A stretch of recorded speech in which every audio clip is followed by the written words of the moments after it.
조합제 TV 시청자 여러분 안녕하십니까. 2024년 1월 25일입니다. 며칠 전에 논란이 되는 영화 나폴레옹을 봤습니다.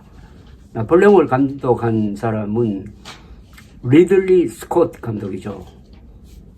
유명한 감독입니다. 나이가 87, 영국 사람입니다. 서라는 그 칭호를 받은 분이죠.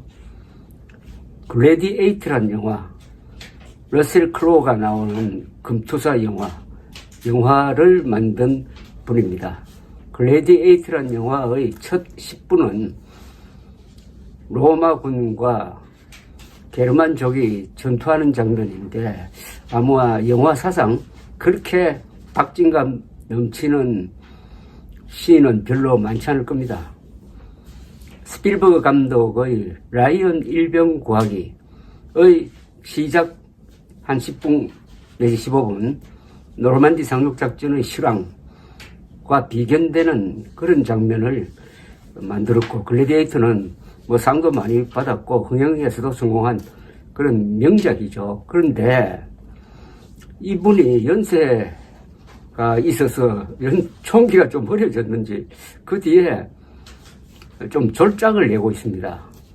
라스트 듀얼, 마지막 결투라는 중세 프랑스를 배경으로 하는 영화도 제작비는 많이 들었는데 아주 지루한 영화였습니다.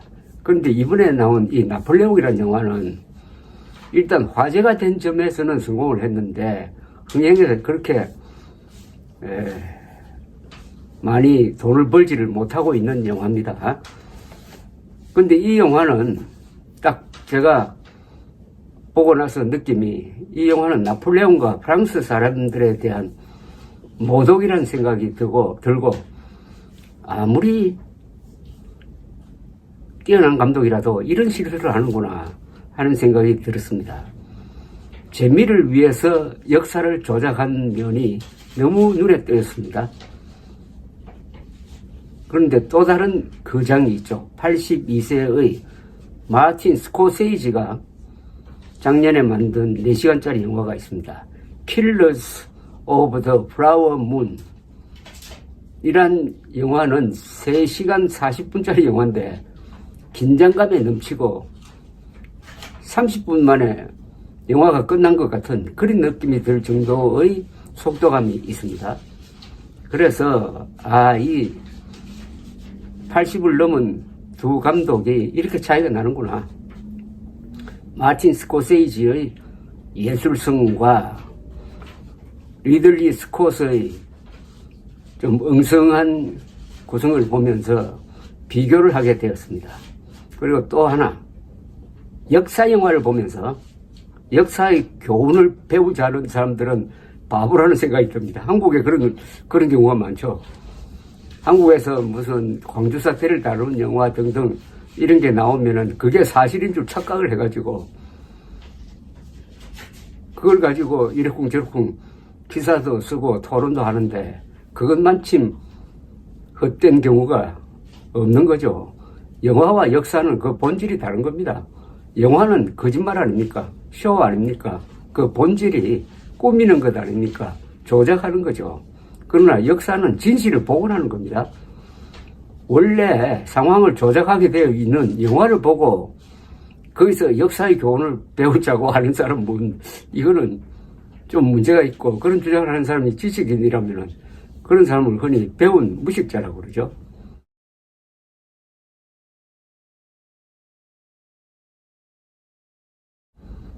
자, 그럼 이 영화 이야기를 좀 해보겠습니다. 나폴레옹 역으로 나온 사람은 호아킨 피닉스라는 배우입니다. 조크란 영화를 가지고 아마 아카데미 주연상 받은 걸로 기억이 나는데, 이 글래디에이터에서 아버지 아울레리우스 황제를 죽이고 즉위하는 코모두스 황제 역을 맡았던 사람입니다. 이 사람이 키가 좀 적어요. 170 몇 cm 밖에 안 됩니다. 나폴레옹이 키가 적다고 하니까 이 사람을 선택을 했는지, 어쨌든 나폴레옹이라는 이 시대의 대인물을 소화하기에는 역부족이었습니다. 딱딱하고 난폭하며 아주 감상적인 모습을 계속 보여주었는데, 나폴레옹은 정광석화의 인물이고 쾌활하고 다변가이며 명문 명언의 제적이었습니다. 또 이 영화는, 이 나폴레옹이라는 영화는 조세핀과 나폴레옹 사이의 사랑 싸움이 줄거리의 뼈대인데, 이를 위해서 명백한 사실을 조작하고 있었습니다. 조세핀은 1814년 나폴레옹이 엘바스으로 귀양 가기 직전에 사망을 했습니다. 그런데 이 영화는 엘바스에 가 있는 사이 조세핀이 병들어 죽어가고 이 소식을 들은 나폴레옹이 탈출을 감행하는 식으로 조작을 했어요. 굳이 그렇게 조작할 필요가 있었느냐 하는 생각도 들고, 나폴레옹의 생애를 이야기할 때 조세핀과의 관계를 너무 크게 부각시켰다는 그런 느낌이 들었습니다. 그 다음에 또 이 역사 조작이 한두 군데가 아닌데, 나폴레옹이 이집트 원정군을 시켜서 그 기제의 피라미드라고 있습니다. 카이로 옆에 있는 높이가 150m 되는 최대의 피라미드죠. 그 피라미드 꼭대기를 포격해가지고 무너뜨리는 장면이 나오는데, 이거야말로 프랑스 사람들이 흥분한 대목입니다. 인문적 교양이 풍부한 나폴레옹은 이집트 원정대에 학자들을 참여시켜가지고 중동 연구의 문을 연 사람이었습니다. 이때 1799년 프랑스 군이 발견한 로제타 스톤이라는 이 비문이 새겨져 있는 이 로제타 스톤을 해독해가지고 이집트 고대 문자를 읽을 수 있게 되었습니다. 바로 나폴레옹 덕분이죠. 그런 나폴레옹이 피라미드를 포격하겠습니까? 안 했습니다. 스콧 감독은 여기에 대해서 막 따지니까 이집트 원정을 짧은 시간에 극적으로 묘사하기 위해서 그렇게 했다는 아주 무책임한 세명을 했습니다. 그리고 이 영화의 하이라이트라고 볼 수가 있는 1815년 6월 18일 워털루 전투 장면입니다. 저는 이 워털루에 몇 번 갔습니다. 3차례 갔군요. 워털루는 브뤼셀에서 남쪽으로 30분 거리에 있습니다. 그런데 이 워털루에서 나폴레옹이 기병 돌격에 참여를 해가지고 전투를 지휘하는 장면이 나옵니다. 이건 완전히 코미디입니다. 포병 장교 출신인 나폴레옹이 기병 돌격에 참전할 리도 없고, 최고사령관이 전투 지휘를 일선에서 하면 어떻게 됩니까? 합참 의장이 소총을 들고 진지 전투를 하는 식입니다. 한국 영화 명량에서 보면은 이순신이 직접 칼싸움하는 장면이 나오는데, 그것과 똑같이 좀 우스꽝스러웠습니다. 이 나폴레옹의 일대기를 이 영화는 시간순으로 펼쳐가는데 꼭 짚어야 할 부분은 생략했습니다. 나폴레옹을 그래도 전기적으로 다룬다면은 이 대목은 놓쳐서는 안 되는 게 있습니다. 이 대목이 재미없는 소재라고 생각해서 뺀 것 같긴 해요. 이 리들리 스콧이라는 사람은 재미있게 보이기 위해서 굉장한 화면을 만들기 위해서 역사를 조작하는 사람입니다. 그런데 이 대목은 연출 여해에 따라서 이 영화의 품격을 높일 수 있는 대목이 여기서 빠졌어요. 그건 뭐냐면은 나폴레옹 법전입니다. 나폴레옹은 세인트 헬레나 섬에서 말년을 보내면서 회고록을 고수를 했는데 이렇게 이야기를 했습니다.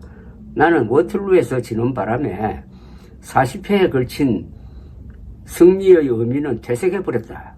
그러나 내가 만든 법전은 영원히 나를 따라다닐 것이라고 했습니다.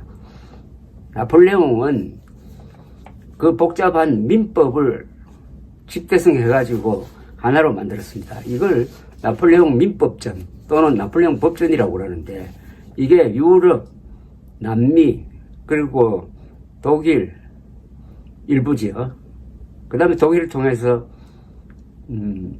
일본을 통해서 한국으로 이렇게 쭉 영향을 미쳤는데, 개인의 재산권과 기본권 등을 보호하는 데 이바지하였습니다. 이 나폴레옹 법전이야말로 그가 인류를 위해 바친 빛나는 유산이 되었습니다. 이 법전 창제를 위해서 나폴레옹은 50회 이상 회의를 주재를 했고, 여러 법조문을 직접 구술했으며 그 문장력에 감동한 스탕달은 문장 공부를 나폴레옹 법전 읽는 것으로 때웠다고 합니다. 근데 일체 이것은 언급이 되고 있지 않습니다. 이걸 보면 리들리 스콧이라는 사람의 수준을 알 수가 있습니다. 나폴레옹이 자신을 포로로 잡은 영국군 함정에서 웰링턴을 만나는 장면도 조작입니다. 워틀루 전쟁의 영국군 사령관 웰링턴과 나폴레옹은 대면한 적이 없습니다. 이 줄거리 전개에서도 기승전결이 직렬이 아닌 병렬적이라서 긴장감이 없습니다. 기승전결이 직렬이라 해야 되죠. 그러니까 하나하나 이을 때마다 건전지를 직렬로 이으면은 점점 그 전력이 강해지듯이 그렇게 이야기가 진행이 되어야 긴장감이 유지가 되는데 병렬적이라서 그냥 뭐 질서 없이 쭉 늘어뜨려 버린 것밖에 없었습니다. 그러니까 긴장감이 없었어요. 스콧 감독은 역사물에서조차 재미를 위해서 사실을 왜곡한 버릇이 있는데 이 나폴레옹에서도 그런 버릇이 그대로 나왔습니다. 글래디에이터의 첫 장면은 로마군과 게르만족의 전투인데 이때 로마 기병이 말을 타는 자세를 보면은 발걸이, 등자라고 그럽니다. 등자를 사용하고 있었습니다. 이것도 거짓말입니다. 유럽에서는 등자가 서기 7세기까지는 사용되지 않았습니다. 그러나 동양에서는 유목민족들이 이걸 처음 사용했으므로 신라, 백제 고구려 고분에서는 벌써 4세기부터 등자가 발굴됩니다. 코모두스 황제가 콜로세움에서 결투를 하다가 죽는 장면도 조작입니다. 그래도 이 글래디에이터는 역사를 조작한 덕분에 재미는 있었는데 나폴레옹 영화는 재미도 없으니 결국 역사 조작의 죄만 남게 되었습니다. 역사에 충실한 나폴레옹 영화가 있습니다. 1970년에 이탈리아와 소련이 합작한 워틀루라는 영화입니다. 로드 스타이그가 나폴레옹, 크리스토프 플럼머가 웰링턴으로 나오는 이 영화의 앞권은 워틀루 전투 장면입니다. 우크라이나에서 찍었는데 소련이 기병 15,000명을 엑스트라로 동원하였습니다. 영화 사상 최대 규모입니다. 이 영화를 한번 넷플릭스에서 한번 찾아보시기 바랍니다. 이 세계사의 위대한 배우, 나폴레옹을 맡을 배우를 찾기가 힘들 것 같기는 해요. 그러나 로드 스타이거는 그 중량감이 있는 배우라서 잘 소화를 했습니다. 지금까지 설명드린 대로 영화는 영화이지 역사가 아닙니다. 영화는 그 본질이 사실을 조작해서 새로운 상황을 만들어내는 겁니다. 그러나 역사학이라는 것은 진실을 복원하는 겁니다. 그러니까 영화에서 역사의 교훈을 찾으려는 사람들은 참 우스꽝스러운 짓을 하는 거죠. 우리나라에서 이 역사극을 많이 만들어내는데 진실에 충실한 역사 드라마 또는 역사 영화를 저는 본 적이 없습니다. 그건 거의 불가능합니다. 다큐멘터리로는 뭐 어느 정도 가능하겠죠. 그런데 이런 극영화를 보고 거기서 무슨 감동을 한다든지 거기서 뭘 배우겠다고 하는 이런 이야기를 하면은 좋게 말하면 바보고 제대로 말하면은 이런 지식인들은 배운 무식자입니다. 배운 무식자. 감사합니다.